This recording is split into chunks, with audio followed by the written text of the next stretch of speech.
안녕하세요. 세종제자교회 김남식 목사입니다. 여러분 요즘 힘드시죠? 이 코로나가 그렇게 잠잠해지지 않는 것 같습니다. 특별히 이태원발 이후로 코로나가 확산되는 이유가 교회를 중심으로 지금 집단 감염 일어나고 있는 상태인데요. 더군다나 대통령이 이제 교단 지도자들을 만나서 대면 예배에 대한 자제 요청을 했음에도 불구하고 이 교단 지도자들이 목숨을 걸고 대면 예배를 이렇게 수행하겠다 이렇게 얘기하면서 지금 인터넷상에서 네티즌들의 여론이 굉장히 안 좋습니다. 사실 이제 2000년 좀 더 구체적으로 이야기하면 1997년 IMF 이후로 많은 교회들이 이제 하향세를 갖고 있었어요. 그 이유는 이제 루이스 람보가 얘기하는 이제 리트로 버전이라고 하는 건데 세대 평가를 받는 거죠. 왜냐하면 예수 믿고 교회 다니면 다 잘 될 줄 알았는데 그렇게 되지 못하고 경제적으로 어렵고 힘들고, 그 다음에 IMF의 가장 큰 파장은 이제 비정규직의 증가였습니다. 그러니까 누구도 이제 평생 직장 개념은 이제 사라졌고, 대기업에 다닌다 할지라도 명예퇴직 또는 희망퇴직이란 이름으로 평생 직장 개념이 없어졌죠. 그러면 가정이 이제 안전할 수 없고 미래를 보장할 수 없는 이제 그러한 사회가 되었습니다. 그러다 보니까 교회는 대형 교회를 중심으로 좀 더 복을 구하는, 그래서 불안한 미래에 대한 응답을 얻고자 많은 분들이 대형 교회로 이제 가게 됩니다. 우리가 말하는 흔히 말하는 작은 교회, 소형 교회는 한국 사회에서 왠지 가면 교회처럼 잘 안 될 것 같은, 하나님이 살아계시다고 하고 하나님이 복을 주신다고 하면 왜 저 목사님은 저렇게 사나, 쉽게 말하면 왜 가난하게 사나, 이제 이런 얘기를 하면서 이제 대형 교회에 가게 되죠. 대형 교회에 가게 되면서 화려한 것들을 많이 보게 됩니다. 그러면서 이제 예전에 어떤 대형 교회 목사님을 만났는데, 그 대형 교회 목사님이 많은 목사님들 모인 곳에서 이렇게 이야기하더라고요.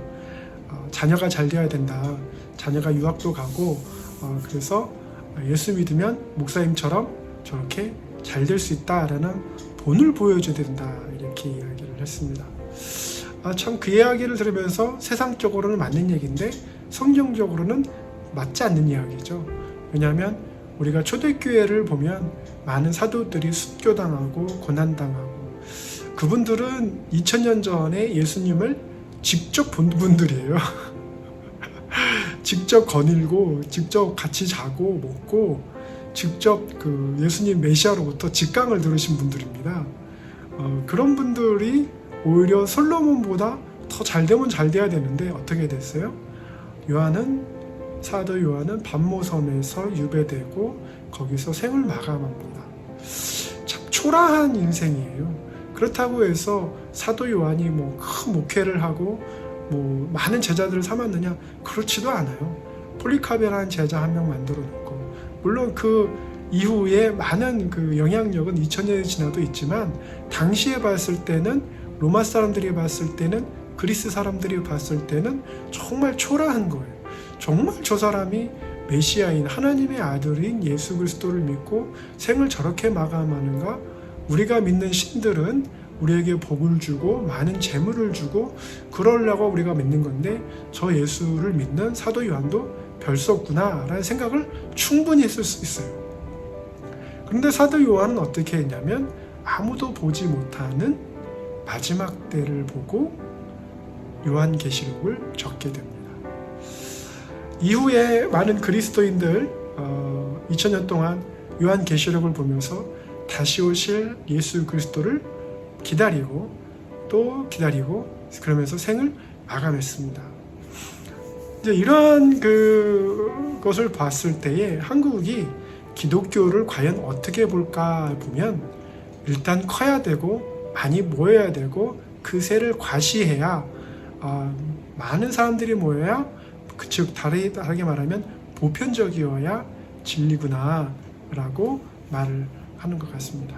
그래서 천국 가는 문도 굉장히 넓어 보이고 이렇게 해야 내가 하나님 안에서 천국 갈 수 있고 구원받을 수 있고 라는 생각을 하는 것 같아요.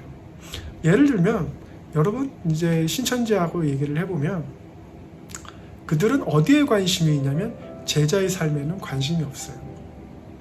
어디에 관심이 있냐면 구원에 관심이 있어요. 그러면서 구원받으려면 어떤 단계를 거치고 어떤 증거가 있는지에 대해서 계속 이야기합니다. 이게 이제 구원파의 어떤 흐름이고요. 구원파는 굉장히 오래됐습니다. 세월호 사건 여러분 기억하시죠? 거기서도 이제 구원파였고, 그래서 저도 어렸을 때 초등학교 때 그런 질문 받을 수 있어요. 제가 초등학교 때라고 하면 1980년대입니다. 그러니까 굉장히 오래된 거죠.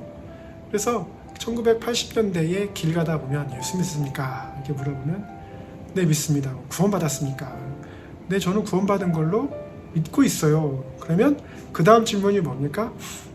언제 맨날 몇 시에 받았습니까? 제가 왜 웃냐면 웨슬리의 구원론을 생각해보면 그게 정말 재밌는 질문이거든요. 왜냐면 예를 들어서 이렇게 한번 표현을 해보겠습니다. 아빠 빵을 사주세요. 그냥 아버지가 어떻게 해요? 아들이니까 너무나 예쁘니까 그래 아빠가 빵 사줄게. 근데 아들이 이렇게 물어봅니다. 언제 몇 날 몇 시 몇 초에 어디서 어떻게 빵을 사주실 건가를 계속 물어본다고 생각해보세요. 아버지는 아들을 사랑합니다. 그 빵을 사줄 거고요. 그리고 아버지가 언젠가 제과점에 들리면 그 빵을 사가지고 올 거예요.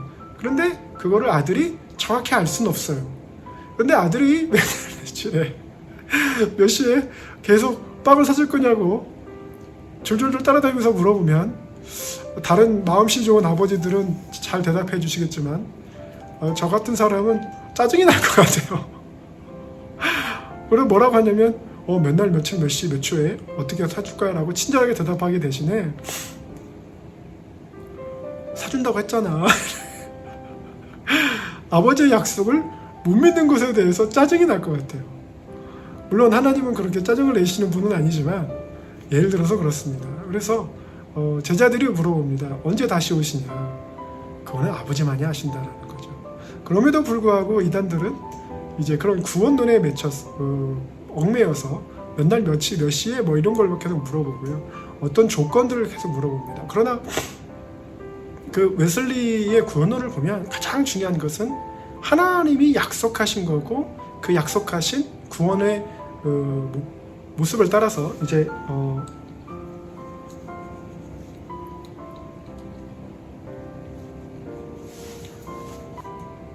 성도가 열심히 그 성결을 추구하는 거죠. 그거를 이제 성화라고 합니다. 그래서 내가 구원 받을 건가 못 받을 건가에 대한 것보다 에베소서 2장 8절에서 말씀하신 것처럼 구원은 선물이거든요. 그 선물 받은 사람이 하나님의 약속을 받은 사람이 거룩하게 살아야 되니까 그 거룩하게 살려고 하는 모습이 바로 성화인데 그래서 목표는 성결입니다. 그래서 이제 이렇게 사과를 하러 가는 것이고 그리고 성경에서도 뭐 요한복음 6장 66절이라든지 알렉산더와 데마라든지 이런 사람들도 많은 사람들도 예수 그리스도를 믿다가 떠나거든요. 근데 오늘 한국교회의 이제 하나의 큰 문제라고 한다면 모두가 열심당원처럼 열심히 믿는 것처럼 보여요. 그래서 본인 스스로가 기독교인이라고 생각하지만 착각하고 있는 경우가 많다라는 거죠. 한 번은 어느 교회에서 나오신 이제 그 교회가 세습을 했기 때문에 나오신 성도님을 봤어요. 이제 그 성도님하고 이제 여러모로 교제를 하다가 식사를 하게 됐는데 토요일 낮이었습니다. 근데 물론 안 믿는 분들하고도 같이 있었지만 맥주를 마시는데 그분도 같이 마시는 거예요. 아유 목사님 영국 가면 선교사님도 맥주 마시고 목사님들도 맥주 마셔요. 예 그렇습니다. 그런 경우 있어요 문화가. 그런데 제가 추구하는 웨슬리안 복음주의 그리고 에즈베리 신학교 뭐 이런 교파에서는 술 자체, 담배 자체 이것을 입에 대지 않는 걸로 윤리 강령으로 잡고 있습니다. 그 이유는 거룩한 삶에 도움이 되지 않기 때문에 그렇겠죠. 그런데 이제 그 성도님이 제가 지금 성도라고 얘기했습니다. 이제 거룩함, 세인트로 가는 우리 성도라고 얘기했는데 그분이 이제 맥주를 마시는 거예요. 그래서 이분이 이제 술을 마시는구나. 그런데 어떻게 해요? 그 맥주를 마시고 또 운전을 하시는 거예요. 음주운전이잖아요. 하면 안 되는 거죠. 굉장한 충격을 받았습니다. 그러면서 우리 한국 교회가 우리 교인들이 성도라고 생각하시는 분들이 스스로가 교인이라고 생각하고 스스로가 의롭다고 생각하지만 그 행위에 대해서는 굉장히 그 믿음과 연결이 되지 않는구나 라는 생각을 하게 됐습니다. 지금 충격적이게도 사랑제일교회 그 정광훈 씨가 있는 그 사랑제일교회가 900명이 확진이 됐다고 하고 그 다음에 이제 각 대구라든지 여러 지역에서 집단으로 이제 감염 사태가 일어나서 정부가 이제 뭐 2.5단계 거의 뭐 준 3단계로 이제 간 건데 그렇게 되면 이제 학원이라든지 커피숍이라든지 무슨 뭐 집합장소라든지 모든 것이 다 이제 금지가 되는 거죠. 왜 곰곰이 생각해 보면 전체적인 경제가 순환이 돼야 되는데 순환이 되지 않고 이제 정지가 된다라는 시점에서 굉장히 국가적인 위기고 더 큰 거는 이제 대유행이 되었을 때에 물론 팬데믹이라는 것은 대유행이지만 그나마 대한민국은 이제 잘 막았다고 했지만 어떤 이런 그 종교 집단의 집단 행동 또는 이기적인 행동으로 인해서 굉장히 전체에 이제 피해를 입히는 거죠. 근데 예수님께서는 우리에게 뭐라고 말씀하시냐면 이런 상황에 적용해 볼 수 있는 말씀은 마태복음 6장 3절 말씀입니다. 마태복음 6장 3절 말씀은 간단하게 말하면 오른손이 한 일을 왼손이 모르게 하라라는 거죠. 그러니까 선한 일을 함에도 불구하고 왼손이 모르게 하는. 그래서 어떻게 사람이 그럴 수 있어요? 근데 그만큼 선한 일을 하더라도 안 한 것처럼 그래서 모두에게 공익이 될 수 있는 그렇게 선한 행위들을 교회에게 많이 하라고 이제 말씀해 주신 거죠. 근데 이제 이 마태복음을 쓴 사람이 누구냐면 로마 정권 아래에서 이제 그 속국이 되어 있는 이 이스라엘에 있으면서 이제 세금을 걷는 사람이었어요. 그러니까 징수하는 거죠. 세금 징수하는 사람. 그걸 이제 세리라고 하는데 이 레위가 마태가 레위이기도 한데 이 레위가 이스라엘 백성에게서 많은 세금들을 걷습니다. 자기가 속한 관할구역에서 세금을 걷는데 어떻게 걷냐면 로마에게 예를 들어 전체적인 세금이 예를 들면 10억이라고 한다면 자기가 20억을 걷어요. 그러면 이제 어떻게 해요? 로마에는 10억만 주면 되는 거예요. 하지만 그 로마에서 준 공권력을 가지고 20억을 거둘 수도 있는 거죠. 그러니까 이게 공무원의 힘이죠. 공권력을 가지고 서류를 어떻게 작성하냐에 따라서 나라의 것은 나라의 걸로 가고 자기가 착복할 건 착복하고 이렇게 된 거죠. 그러다 보니까 이스라엘 백성들의 인지가 굉장히 안 좋죠. 뭐 레위, 세리 하면 다들 뭐 치를 떨는 정도로.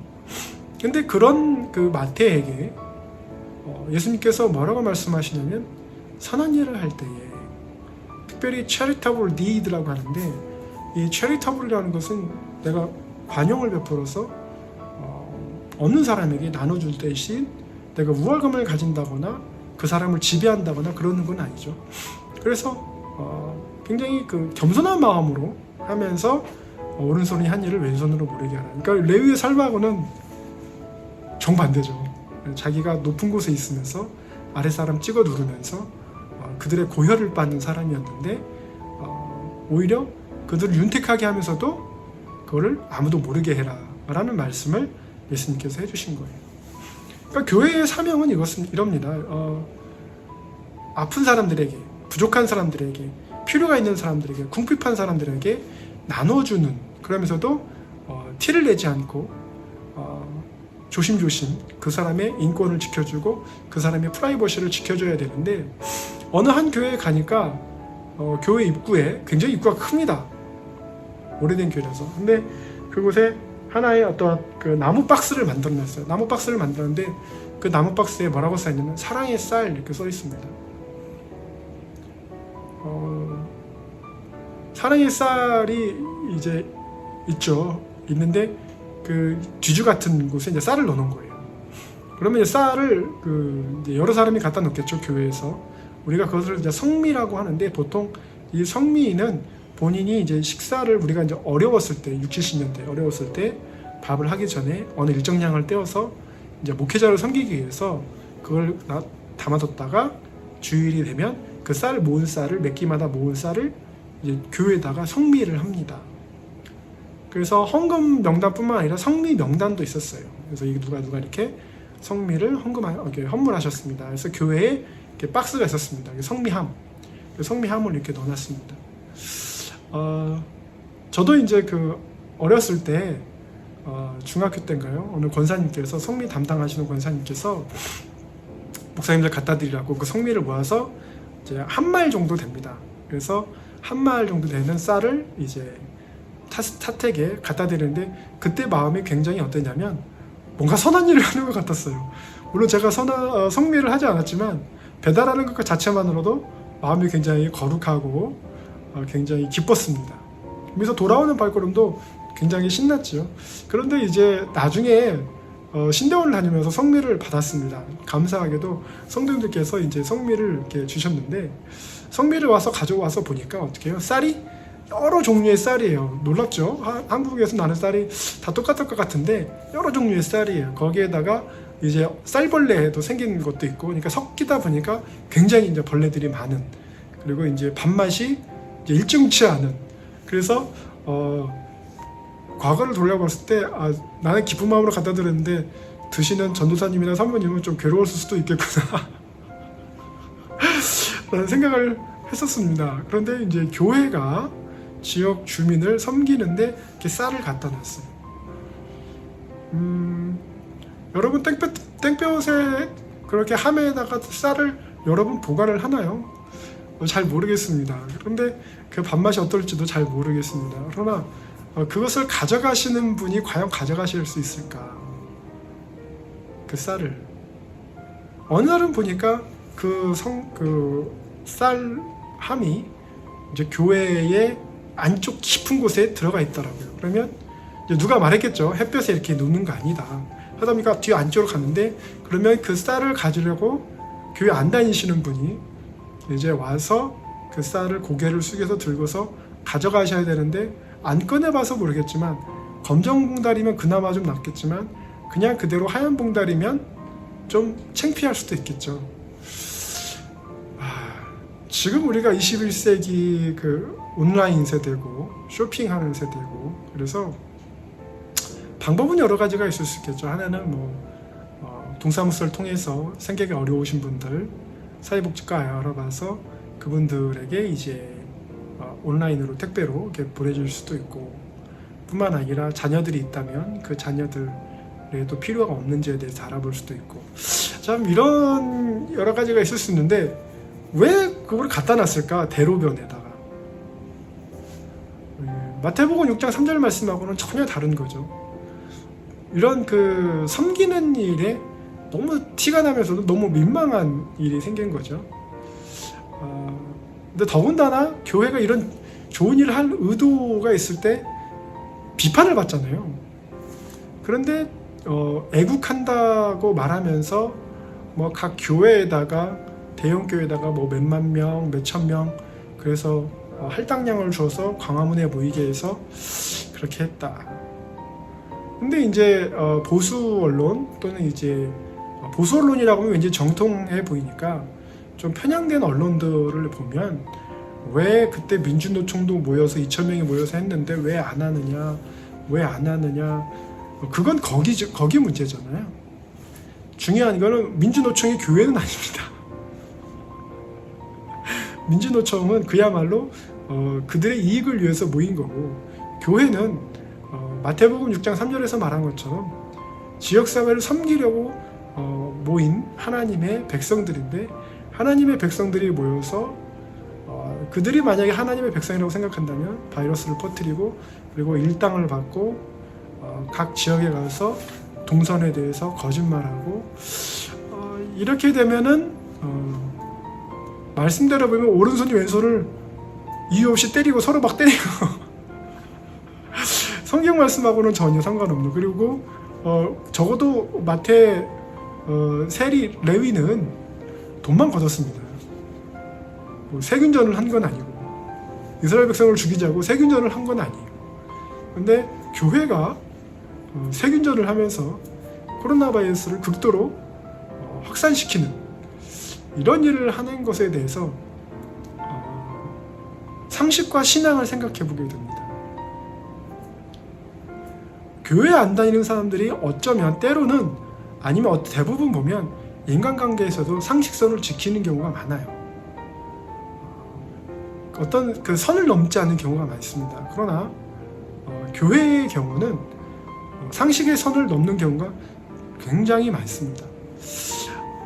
한 번은 이제 어느 교회에 중학생을 데려갔어요. 정말 설득을 잘해서 교회 한 번도 잘 가지 않는 아이인데 그 아이를 데려갔어요. 그래서 예배에 참석했습니다. 근데 중학교 교사 선생님이 오셔가지고 그 아이를 딱 보자마자 뭐라고 했냐면, 잘 왔어. 참 힘든 걸음했네. 교회는 처음이니? 그래, 예배 잘 드리고 우리 이따 만나자. 여기까지가 좋아요. 여기까지가 좋아요. 그리고 옆에 앉아서 성경책도 펴주고, 모르니까 그래서 앉으면서 이렇게 지켜주는 게 좋아요. 기도해 줄 수 있다면 어깨를 감싸주고 기도해 주는 것까지도 좋아요. 근데 이 교사분이 어떻게 말했냐면 예배가 이제 시작되기 전에 딱 앉아있으니까, 넌 어디 사니? 몇 동 몇 호야? 전화번호가 어떻게 돼? 부모님은 뭐 하시니? 개인 신상 정보를 그야말로 털더라고요. 그 이야기는 뭐냐면, 내가 니네 집에 찾아갈 수도 있고, 니네 집에 전화할 수도 있고, 네 핸드폰으로 마구 문자를 보낼 수 있어. 이런 그렇게 이야기를 하는 것처럼 보이죠. 나중에 그 아이가 예배가 끝나고 나서 저한테 그렇게 얘기했습니다. 혹시 거기 이단 아닌가요? 라고 이렇게 물어봤습니다. 참 뼈아픈 이야기입니다. 복음을 전하고 예수님의 사랑을 전해야 될 교회가 마치 무슨 사조직의 이단처럼 신상 털기부터 하는 거예요. 물론 그 한 번의 케이스입니다. 다른 모든 교사들이 그렇다고 말할 수는 없죠. 하지만 교회에 대한 어떤 하나님에 대한 그리스도 공동체에 대한 기본적인 선을 교회가 지키지 못하고 있는 현실이다. 그래서 전체적으로 20년뿐만 아니라 15년도부터 14년부터 전체적으로 그 교회 윤리 인식 조사를 보면 굉장히 낮습니다. 굉장히 낮고요. 오히려 신기한 건 그 결혼 상대 선호도가 목회자가 4위였을 때가 있었습니다. 왜냐하면 대부분 대형 교회 위주로 이제 신부분들이 받는지 예비 신부들이 받는지 모르겠지만 잘 사는 것처럼 보였나 봐요. 그래서 교회에 대한 인식도는 거의 하향세인데, 목회자 결혼 상대로는 상향세다. 그만큼 부패했다는 얘기죠. 내가 보기에 먹고 살기 편하게 보이는 직업군이구나. 이렇게 그러면 먹고 살기 편할 거면은 헌금을 많이 걷어야 되고, 헌금을 많이 걷어야 되기 때문에 대면 예배를 강행하겠다라는 그 결속력을 놓치지 않겠다라는, 어떻게 보면은 그 최면이 깰까봐 두려워하는 한국교회 모습을 보게 됩니다. 참으로 안타깝습니다. 교회는요, 말없이 예수님의 사랑을 실천하는 것입니다. 교회는 예수님의 사랑을 마음속에 진심으로 전하기 위해서 헌신하는 공동체입니다. 마태가 자기가 살아왔던 삶과는 굉장히 극단적으로 반대되는 삶을 살아야 하는 것을 예수님한테 듣습니다. 너가 긍휼을 베풀 때에, 즉 charitable deed를 할 때에 오른손이 한 일을 왼손이 모르게 하라. 그래서 여러분께서 이 설교 영상을 시청하시는 안 믿는 분들 뿐만 아니라 특별히 오늘날 스스로 그리스도인이라고 생각하시는 분들은 마스크를 잘 쓰시고, 그게 지금 최우선이잖아요. 질병관리본부 정은경 본부장님의 말씀 따라 외출을 자제해 주시고, 그리고 본인에게 증상이 있거나 확진자 판정을 받았으면 절대 자가격리해 주시고, 그래서 참 교회가 이 대전염병 극복하는 데 힘이 되었다, 참 잘했다 라는 평가를 받기를 간절히 소원합니다. 그래야 아까 서두에 말씀드렸던 것처럼 루이스 람보가 말하는 리트로 버전, 즉 세대 평가를 받을 때에 지금 어떻습니까? 솔직히 얘기하면 지금 여론은 불교라든지 천주교에 더 점수를 많이 주고 있어요. 안 모이니까, 정보말을 잘 들으니까. 그런데 이제 지금 언론상에 표면적으로 보면 교회, 개신교에 대한 혐오가 점점점 증가하고 있습니다. 물론 대다수라고 하면 70-80%의 많은 그리스도인들이 대면 예배를 주장하는 몇몇 대형 교단 지도자들의 교회와는 전혀 다른 생각을 가지고 있으십니다. 그래서 온라인 예배에 적극하시고 많은 교회들도 그들과는 다르게 정부 방침에 따라 잘 진행되고 있는데요.